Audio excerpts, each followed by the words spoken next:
Hello everyone, आज हम start कर रहे हैं क्लास 6 की आपकी साइंस की वर्कशीट नंबर 34। डेट है आपकी 17 Feb 2021। आज की जो वर्कशीट है उसका टॉपिक है आपका पत्तियों को जानिए।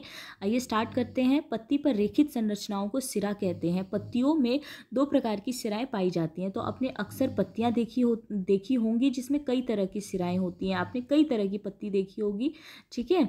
तो इसे हम क्या कहते हैं? सिरा कहते हैं। इसके ऊपर जो रेखित संरचनाएं होती हैं इस तरह की, उसे हम सिरा कहते हैं। और पत्तियों में दो प्रकार की आपकी सिराएं होती हैं। कौन कौन सी? पहली है आपकी जलिका सिरा विन्यास। तो जलिका सिरा विन्यास हमारी कौन सी होती है? जो कि मध्य सिरा के दोनों और जाल जैसी संरचना बनाती हैं। जैसे कि कुछ इस तरह से ये जो संरचना बनती है हमारी, ये जलिका सिरा विन्यास की होती है। और समांतर सिरा विन्यास हमारे कैसे होते हैं? कुछ इस तरह से, जो बिल्कुल एकदम समांतर होती हैं उसे हम समांतर सिरा विन्यास कहते हैं। सिराएं एक दूसरे के समांतर होती हैं। आपकी हेल्प के लिए देखिए, यहाँ पर मैंने दो पिक्चर्स डाली हैं। आई होप आपको दिख रहा हो। ये देखिए, ये जो है हमारी, ये समांतर शिला विन्यास की उदाहरण है, पत्ती है, ठीक है। और सेकंड जो है हमारी इस तरह से, ये देखिए, इसके अंदर जो रेखित संरचना आपको दिख रही है इस वाले के अंदर, ये हमारी जालिका सिरा विन्यास है, ठीक है। ये हमारी समांतर सिरा विन्यास है। इसके अंदर की अगर आप लाइन देखें तो ये बिल्कुल कुछ इस तरह से होती है।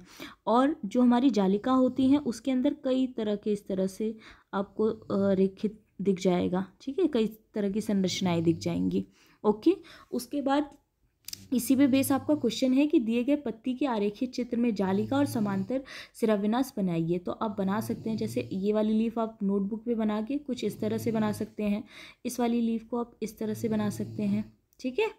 उसके बाद क्वेश्चन सेकंड है आपका, नीचे दिए गए कथन सत्य या असत्य हैं, ये बताइए। तो ए है आपका, तना जल का संवहन करता है, तो सत्य होगा। नींबू के पौधों में शाखाएं तने के आधार से निकलती है, बिल्कुल नहीं, असत्य। फिर सी है आपका, प्रकाश संश्लेषण के दौरान कार्बन डाइऑक्साइड बाहर निकलती है, तो नहीं, ऑक्सीजन बाहर निकलता है, कार्बन डाइऑक्साइड बाहर नहीं निकलता। उसके बाद नेक्स्ट है आपका, टमाटर के पौधे का तना मोटा और कठोर होता है, तो असत्य। खरपतवार नुकसानदायक नहीं होते हैं, असत्य, बिल्कुल नुकसानदायक होते हैं वो, ठीक है। उसके बाद है थर्ड, कि चित्र में दिए गए पेड़ से शब्दों को चुनकर खाली स्थान भरिए। जैसे फर्स्ट है आपका, डैश पौधों को खड़े रखने में सहायता प्रदान करते हैं, तो कौन? तना, ठीक है। यहाँ पर आपका आंसर दिया गया है, आप यहाँ से लिख सकते हैं तना। फिर बी है आपका, अधिकतर पौधे अपना जीवन चक्र डैश से शुरू करते हैं, तो इसका आंसर होगा आपका बीज, बीज से शुरू करते हैं। सिराओं द्वारा पत्ती पर बनाई गई रेखित संरचना को कहते हैं, क्या कहते हैं हम इसे हम सिरा विन्यास कहते हैं, ठीक है। फिर नेक्स्ट है आपका, पौधे जिनके तने कमज़ोर होते हैं और वह सीधे नहीं खड़े हो पाते उन्हें हम क्या कहते हैं? उन्हें हम विसर्पी लता कहते हैं। बहुत सारे हमारे ऐसे पौधे होते हैं जो कि कमज़ोर होते हैं और वो बिल्कुल सीधे नहीं खड़े हो पाते, तो उसे हम विसर्पी लता कहते हैं। फिर है आपका ई, कि गन्ने की पत्ती में डैश सिरा विन्यास होता है, तो गन्ने की पत्ती आपने देखी होगी, उसमें कैसा सिरा विन्यास होता है? बिल्कुल समांतर, ठीक है, लंबी लंबी होती है, बिल्कुल समांतर सिरा विन्यास होता है। लास्ट है आपका, पत्ती का वह भाग जिसके द्वारा वह तने से जुड़ा होता है उसे हम क्या कहते हैं? उसे हम कहते हैं पर्णवृंत, ठीक है, पर्णवृंत लास्ट वाले में आएगा आपका, ठीक है। तो ये थी आज की आपकी वर्कशीट। आई होप आपको अच्छी लगी हो। Thank you so much.